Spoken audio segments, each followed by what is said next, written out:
দৈনিক আমলের মধ্যে একটা আমল দুরূদ শরীফ পড়া। বলেন কি পড়া?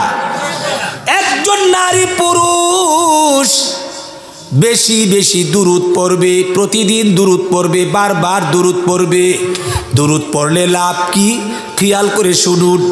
আপনি যদি একবার দুরূদ পড়েন, আল্লাহর নবী বলেন, মানলাম ইয়াশকুরিল্লাহ সালাম ইয়াশকুরিল্লাহ। ওরে দুনিয়ার মানুষ, আমি নবীর কত দয়া, আমি নবী কত ইহসান তোমাদের প্রতি করেছি। অতএব তোমরা আমার কৃতজ্ঞতা প্রকাশ করো দুরূদ পড়ার মাধ্যমে। এই জন্য আপনি যদি নবীর প্রতি একবার দুরূদ পড়েন, নবীজি বলেছেন, মান সাল্লা আলাইকা সালাতান ওয়াহিদাতান সাল্লাল্লাহু আশরু সালাওয়াতিন। আপনি যদি একবার নবীর প্রতি দুরূদ পড়বেন একবার, আল্লাহ আপনার প্রতি 10 বার রহমত নাজিল করবে। আমার ভাইরা, দুরূদ কত ছোট। সাল্লাল্লাহু আলাইহি ওয়াসাল্লাম, সাল্লাল্লাহু আলাইহি ওয়াসাল্লাম, সাল্লাল্লাহু আলাইহি ওয়াসাল্লাম, সাল্লাল্লাহু আলাইহি ওয়াসাল্লাম। একবারে ছোট্ট একটা আমল, সবাই জানে, সবাই পারে, সবারই মুখস্থ আছে। সাল্লাল্লাহু আলাইহি ওয়াসাল্লাম। এই যে ঠোঁটটা নাড়া দিয়া পড়লেন, পড়তে দেরি হয়েছে, কি পাইলেন বাবারে? ও মা শুনেন, আমার নবী বলেছেন 10টা রহমত তোমার প্রতি আল্লাহর পক্ষ থেকে নাজিল হয়ে যাবে। কন্যা সুবহানাল্লাহ। 2 নাম্বার লাভ হলো ওয়াহুত্তাত আনহু আশরু খাতিআতিন। তোমার আমল নামা থেকে 10টা গুনাহ আল্লাহ পাক মিঠায়া দিবেন। বলেন না সুবহানাল্লাহ। 3 নম্বর হলো ওয়ারুফিআত লাহু আশরু দারাজাতিন।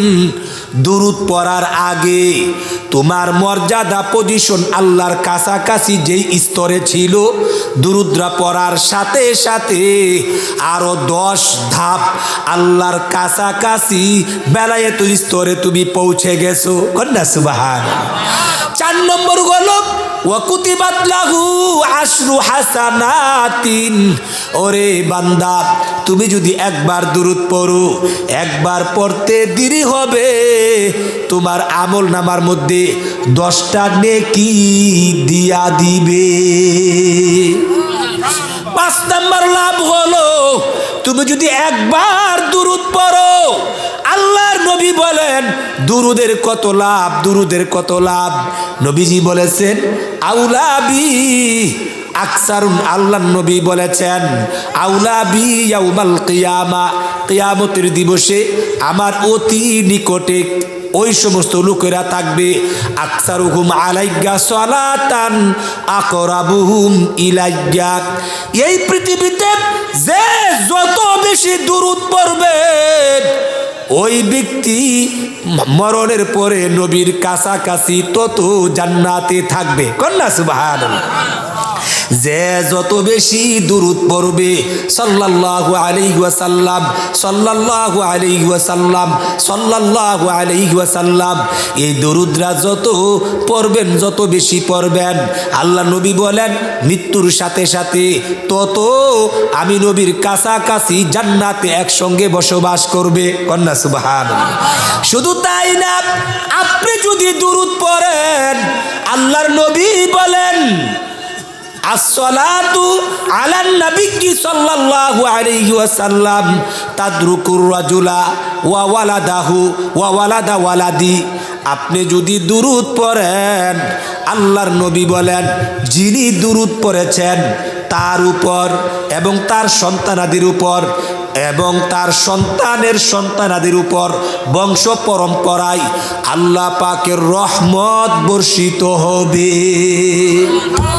শুধু তাই না, আল্লাহর নবী বলেছেন মান সাল্লা আলাইয়া সালাতান, যেই ব্যক্তি আমার উপর দুরূদ পড়বে, নবীজি বলেছেন কুনতু লাহু শাফিউহু ইয়াউমাল কিয়ামা, কিয়ামতের দিবসে আমি নবী সুপারিশ করে করে দুরূদ পাঠকারী নারী পুরুষটাকে আল্লাহর তৈরি জান্নাতে ঢুকায়া দিব। নবীর সুপারিশ পাওয়া যাবে দুরূদ পড়লে। শুধু তাই না, আপনি যদি দুরূদ পড়েন কি লাভ হবে? আল্লাহু আকবার। দুরূদ পড়িয়া যদি দোয়া করেন দোয়া কবুল হবে। নবীজি বলেছেন ইন্না দুআ মাওকুফুন বাইনাস সামাই ওয়াল আরদ। আল্লাহর নবী বলেন দুরূদ যদি না পড়িয়া দোয়া করেন, ওই দোয়াটা আল্লাহর নবী বলেন আসমান আর জমিনের মাঝামাঝি ঘুরতে থাকে, ঝুলে থাকে। যতক্ষণ পর্যন্ত নবীর প্রতি দুরূদ পড়া না হবে ততক্ষণ ওই দোয়া আরশে আজিমে পৌঁছে না। তাহলে বোঝা গেল দুরূদ পরবর্তী দোয়াটা আল্লাহর কাছে ডাইরেক্ট কবুল হয়। দুরূদ বিহীন যা কিছু বলবেন আল্লাহ কোনোদিন কবুল করবে না। শুধু তাই না আমার ভাইরা, দুরূদের কত লাভ। এক সাহাবী প্রশ্ন করেছেন ইয়া রাসূলুল্লাহ, আমি আপনার প্রতি বেশি দুরূদ পড়তে চাই, ওগো নবী দুরূদ পড়লে কি লাভ?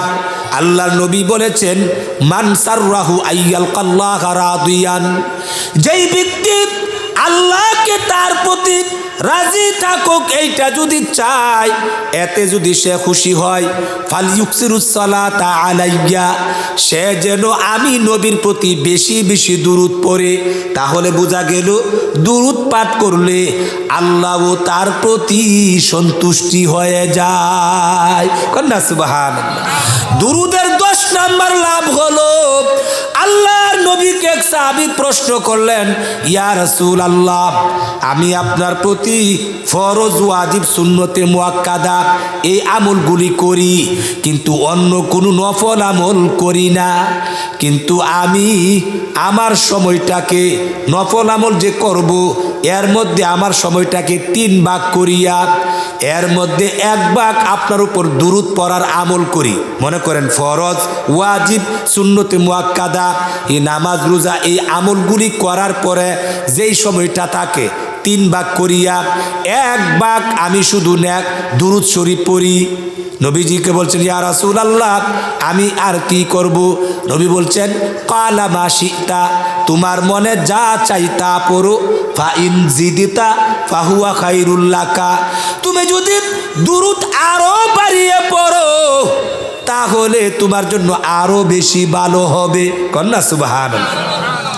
এবার সাহাবী বললেন ইয়া রাসূলুল্লাহ, তাহলে আমার সময়টার 3 ভাগের 2 ভাগ সময় শুধু দুরূদের আমলটা করব, 1 ভাগ অন্য নফল আমল করব। নবীজি বলেছেন কালা মা শিতা, তোমার মনে যা চাই তাই পরিমাণ পড়ো, তবে শুনো শুনো, ফা ইন জিদতা ফাহুয়া খাইরুল লাকা, তুমি যদি দুরূদ আরো বেশি পড়ো তবু আরো বেশি ভালো হবে। কন্যা সুবহানাল্লাহ। এবার সাহাবী বলেছেন ইয়া রাসূলুল্লাহ, আমি আমার ফরজ ওয়াজিব সুন্নতে মুআক্কাদা এই জাতীয় আমলগুলি করার পরে বাকি যে সময়টা থাকবে অন্য কোনো নফল আমল করব না, শুধুমাত্র দুরূদ নামক আমলটাকে করব, দুরূদ বেশি বেশি পড়ব সাল্লাল্লাহু আলাইহি সাল্লাম। ওগো নবী এখন কি হবে? তখন নবীজি বলছেন ইজান তাকফি হাম্মাকা, অর্থাৎ তোমার জন্য এটা যথেষ্ট হয়ে যাবে। আওয়া গুফিরুলাকা জাম্বাকা, আর তোমার গুনাহগুলিকে আল্লাহ পাক মাফ করে দিবে। কন্যা সুবহানাল্লাহ। তাহলে আমার ভাইয়েরা দুরূদ পড়লে 10টা রহমত নাজিল হয়, দুরূদ পড়লে 10টা গুনাহ মাফ হয়, দুরূদ পড়লে 10টা দারাজাত মর্যাদা আল্লাহর কাছাকাছি বেড়ে যায়, দুরূদ পড়লে আমার 10টা গুনাহ মাফ হয়, দুরূদ পড়লে নবীর কাছাকাছি জান্নাতে থাকা যায়, দুরূদ পড়লে আল্লাহও সন্তুষ্টির ঘোষণা দিয়েছেন, দুরূদ পড়লে নবীর সুপারিশও পাওয়া যাবে, দুরূদ পড়লে দুআ কবুল হবে, দুরূদ পড়লে আমার সব কিছুর জন্য যথেষ্ট হয়ে যাবে, আমার গুনাহগুলি আল্লাহ পাক মাফ করে দিবে। কন্যা সুবহানাল্লাহ। তাহলে আমরা এই আমলটার ফজিলত কম না বেশি? আরো জোর বলুন, কম না বেশি? পৃথিবীতে যত নেক আমল আছে সব আমল আল্লাহ করার জন্য বলেছেন, কিন্তু দুরূদ এমন একটা আমল, এই কথা বলে নাই তুমি দুরূদ পড়ো। আল্লাহ বলছেন তুমি নামাজ পড়ো, রোজা রাখো, হজ করো, যাকাত দাও, করো বলে হুকুম দিয়েছেন। আর দুরূদ এমন একটা আমল, আল্লাহ বলেন বান্দারে আমি পড়ার জন্য হুকুম দিয়েছি, এমনকি আমি স্বয়ং আমার বন্ধুর প্রতি দুরূদের আমল করি। কন্যা সুবহানাল্লাহ। আমার ভাইয়েরা, এই জন্য প্রতিদিন দৈনিক একটা আমল দিয়ে গেলাম, বেশি বেশি দুরূদ পড়বেন। বলেন বেশি বেশি।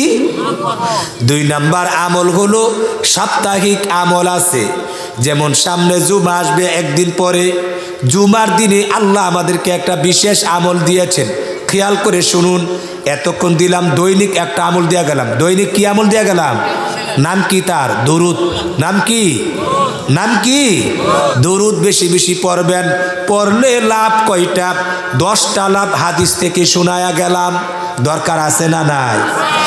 আমার ভাইয়েরা, সাপ্তাহিক আমল লক্ষ্য করার বিষয় হলো এই যে জুমার দিন আদম থেকে নিয়ে আমাদের নবী পর্যন্ত, ঈসা নবী পর্যন্ত কোন নবীর শরীয়তে জুমার দিন ছিল না। আল্লাহ নবীজির বরকতে, নবীজির খাতিরে এই উম্মতে মুহাম্মদিয়াকে শুক্রবার জুমার দিনটা আমাদেরকে দিয়েছেন। কন্যা সুবহানাল্লাহ। কি বুঝলেন? আদম থেকে নিয়ে ঈসা নবী পর্যন্ত কোন নবীর শরীয়তে জুমার দিন ছিল না, জুমার দিবস ছিল না, জুমাটা কোন নবীর উম্মতে গ্রহণ করে নাই। আমাদের নবীর বরকতে এই উম্মতে গ্রহণ করেছে, নবীর কারণে পেয়েছি। এই জুমার বরকতি দিবস উম্মতে মুহাম্মদিয়াকে দিয়েছে। জানেননি কেন দিয়েছে? তার কারণ হলো এই উম্মতের হায়াত কম, সময় কম, তাদের আমলও কম হবে।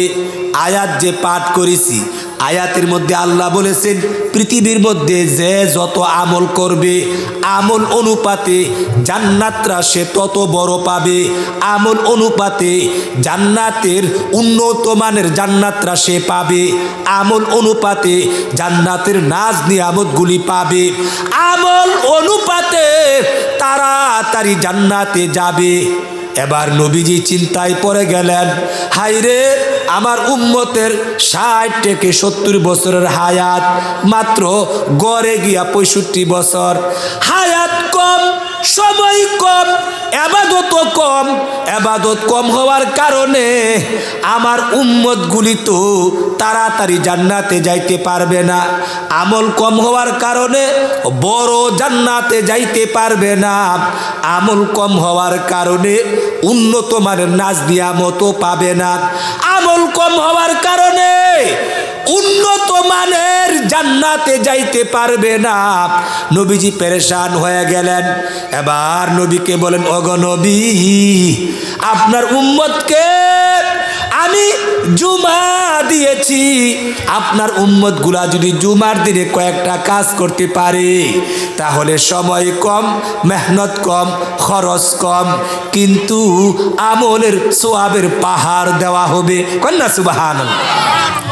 যেমন জুমার দিনে যদি কোনো মুসল্লি 6টা আমল করতে পারে, বলেন কয়টা? আরো জোরে কয়টা? 6টা নেক আমল যদি করতে পারেন, ও মুরব্বী বাবারা যারা আছেন, অনেককে দেখতেছি, খেয়াল করে শুনুন। 6টা আমল কি?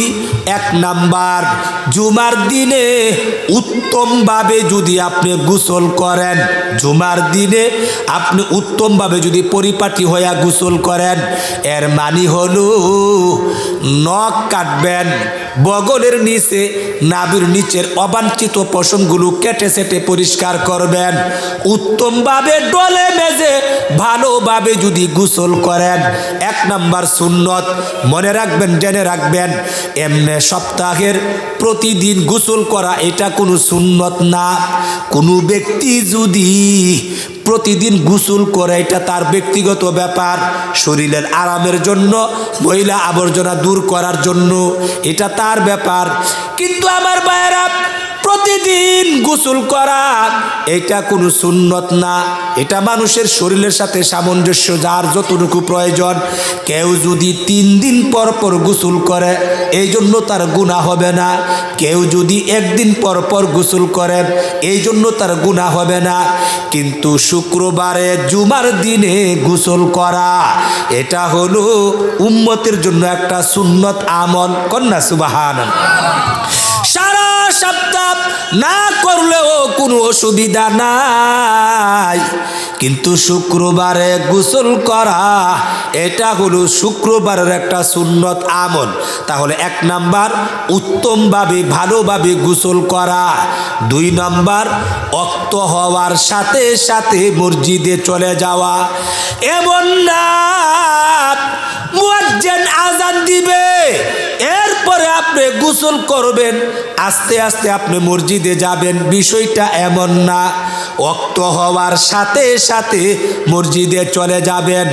এবার ওয়াক্ত মনে করেন 12টা বাজে হয়ে যায়, মুয়াজ্জিনে আজান দিবে 12:15, আপনি ওয়াক্ত হওয়ার সাথে সাথে যাবেন, গিয়া মসজিদে বসে থাকবেন, আল্লাহ আপনার আমল নামায় সওয়াব দিবে।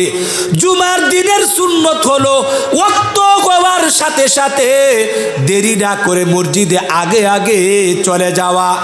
আমাদের সমাজে আজান দেওয়ার পরে এরপরে তিনি রওনা দেন, এই যাইতে যাইতে অর্ধেক সময় চলে যায়। কিন্তু সুন্নত হলো ওয়াক্ত হবার সাথে সাথে চলে যাওয়া, অথবা আগে যাইতে আরো ভালো, গিয়ে মসজিদে বসে থাকেন। কন্যা সুবহানাল্লাহ। 2 নাম্বার 3 নাম্বার সুন্নত হলো মসজিদে যেতে গিয়ে পায়ে হেঁটে হেঁটে মসজিদে যাওয়া। হ্যাঁ, আপনি যদি অসুস্থ হন, হুইল চেয়ার দিয়া যাবেন, কারু কাঁধে চড়ে যাবেন, সেটা ভিন্ন কথা। কিন্তু স্বাভাবিক নিয়ম হলো পায়ে হেঁটে হেঁটে মসজিদে যাওয়া। এটা হলো জুমার দিনের 3 নাম্বার সুন্নত। 4 নাম্বার সুন্নত হলো মসজিদে গিয়ে ইমামের কাছাকাছি বসার চেষ্টা করা। আপনি ইমামের কাছাকাছি বসবেন, জায়গা নাই, ডানে বামে প্রথম কাতারে বসবেন, প্রথম কাতার ফিল আপ হয়ে গেল, দ্বিতীয় কাতারে বসবেন, দ্বিতীয় কাতারও শেষ হয়ে গেল, পরবর্তী কাতারে বসবেন। অর্থাৎ আপনার পরিকল্পনা থাকতে হবে ইমামের কাছাকাছি বসার চেষ্টা করবেন। কন্যা সুবহানাল্লাহ। এটা একটা সুন্নত। 5 নাম্বার সুন্নত হলো ইমাম সাহেব যখন খুতবা দিবেন, খুতবা দেওয়ার সাথে সাথে আপনি মনোযোগ দিয়া খুতবা শ্রবণ করবেন। খুতবা মনোযোগ দিয়ে শ্রবণ করবেন। মনে রাখবেন, জেনে রাখবেন, জুমার নামাজ মূলত 4 রাকাত ছিল। খেয়াল করে শুনবেন, কারণ জুমার নামাজটাকে জুহুরের নামাজে আল্লাহ ফরজ করে দিয়েছেন। এজন্য কোনো ব্যক্তি যদি জুমার নামাজ আদায় করে, ওই ব্যক্তি আর জুহুরের নামাজ 4 রাকাত আলাদা করে আদায় করা লাগে না। এই জন্য জুমার নামাজ যদি আপনি আসরের সময়ে পড়েন হবে না, জুমার নামাজ যদি ওয়াক্ত হওয়ার আগে পড়েন হবে না। শরীয়তের বিধান হলো জুমার নামাজটা জুহুরের সময়ে পড়া লাগবে। এটার টাইম হলো জুহরের সময়ে। কেন কেন জুমার নামাজ জুহরের নামাজের পরবর্তীতে দেওয়া হয়েছে, এই জন্যই জুমার নামাজ পড়লে জুহরের নামাজ আর পড়া লাগে না। প্রশ্ন হলো জুহর নামাজ 4 রাকাত, জুমা দেখি 2 রাকাত। ইসলাম বলে না রে বান্দা, 2টা খুতবা 2 রাকাতের সমতুল্য, আর 2 রাকাত নামাজ হলো 2 রাকাত, 2 দিয়ে 4। এই জন্য খুতবা যদি মনোযোগ দিয়া শুনো, 2 রাকাত নামাজ পড়ো, তাহলে তোমার জুমার নামাজ পড়ার দ্বারা ওই জুহরের নামাজও আদায় হয়ে যাবে। সুবহানাল্লাহ। এজন্য আমার ভাইয়েরা 5 নম্বর সুন্নত হলো মনোযোগ সহকারে খুতবা শোনা। খুতবা চলাকালীন সময়ে দান বাক্স চালাবেন না, খুতবা চলাকালীন সময়ে উঙ্গাইবেন না, জুঙ্গাইবেন না, ঘুমাইবেন না। আপনি ঘুমাইলে খুতবা শুনবে কে? ইসলামের বিধান হলো মনোযোগ দিয়া চাতক পাখির মতো তাকায়া থাকবেন, মনোযোগ দিয়া খুতবা শুনবেন। 6 নাম্বার সুন্নত হলো জুমার দিনের আল্লাহর নবী বলেছেন, খুতবা শুনতে ব্যাঘাত ঘটে এমন কোনো কাজ করা যাবে না।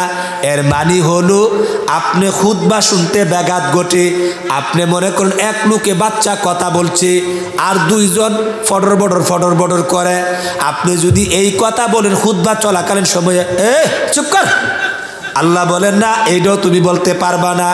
কেন রে বান্দা, তুমি যে এই চুপ কর বলতেছো, এই বলার ভিতরেও তো তুমিও তো কথা বলে ফেললে। এই জন্য আল্লাহ বলেন চুপ করো, এই কথাও বলতে পারবে না, তুমি ঠিক মেরে তুমি খুতবা শ্রবণ করবে।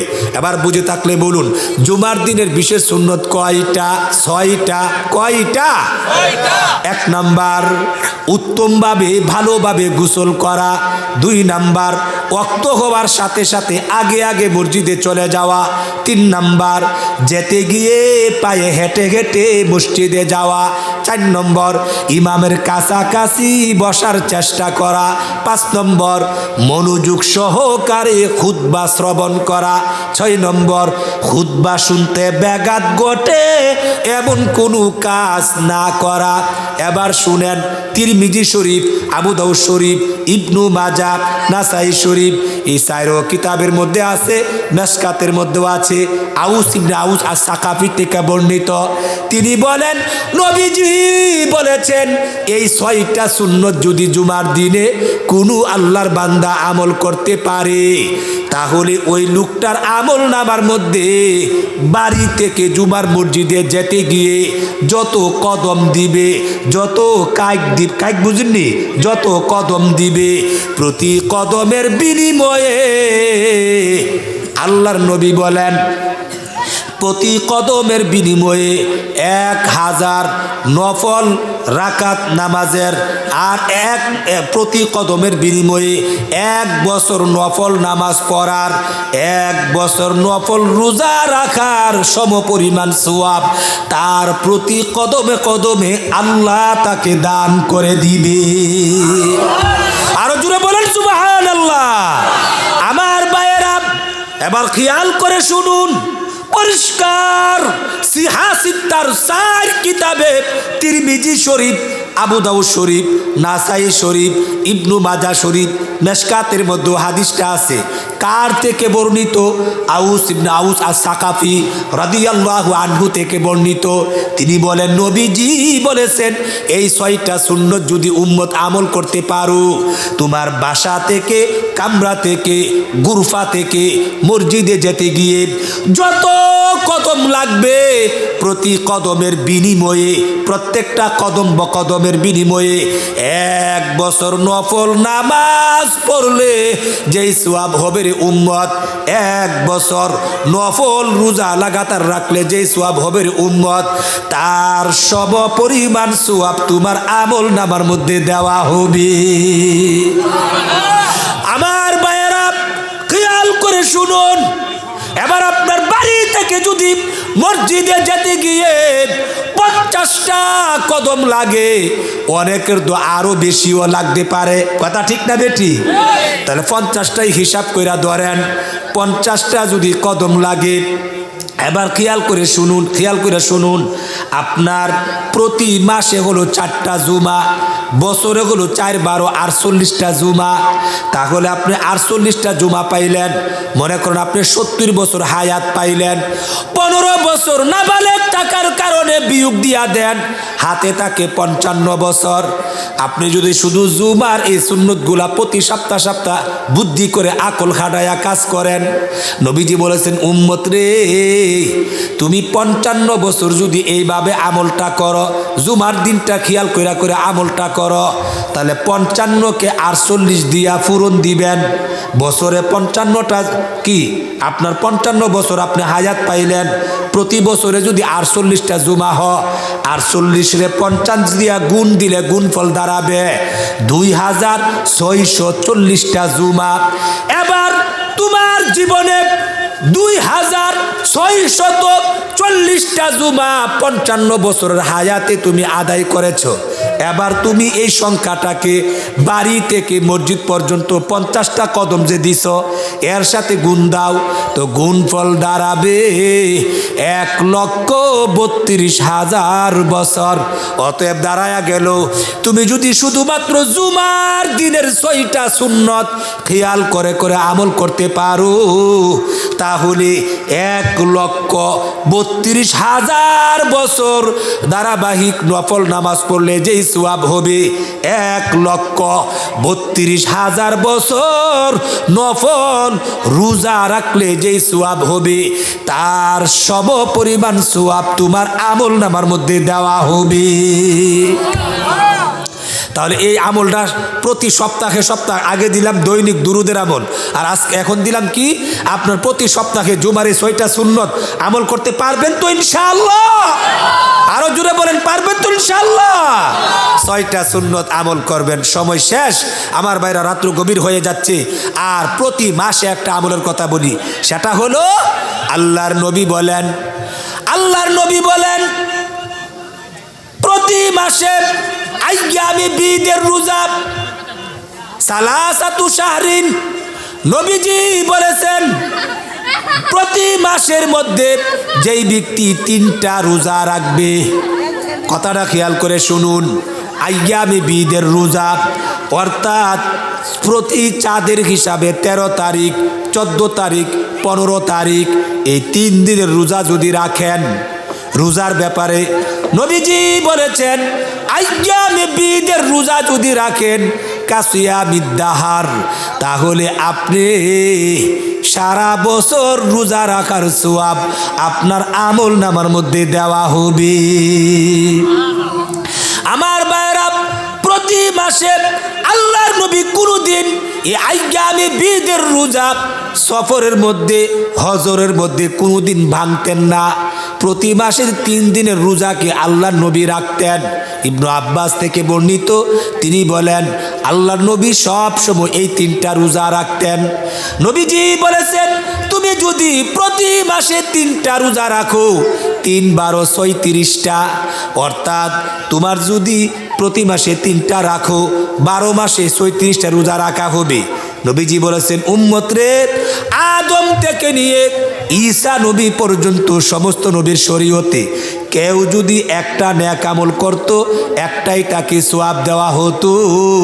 কিন্তু আমি নবীর উম্মতের বৈশিষ্ট্য হলো আল্লাহর কোরআনের বিধান, তারা করবে একটা, আল্লাহ বিনিময়ে দিবে 10টা।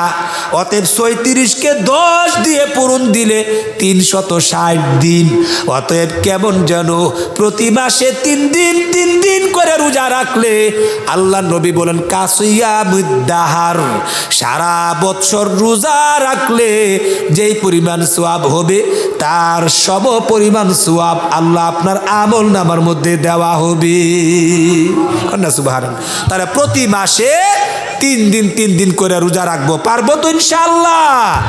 আর বাৎসরিক একটা আমল দোয়ার আগে কয়া ফেলি, সেটা হলো আসতেছে সামনে শবে বরাত, এই পরশুদিন শুক্রবার দিবাগত রাত্রে শবে বরাত।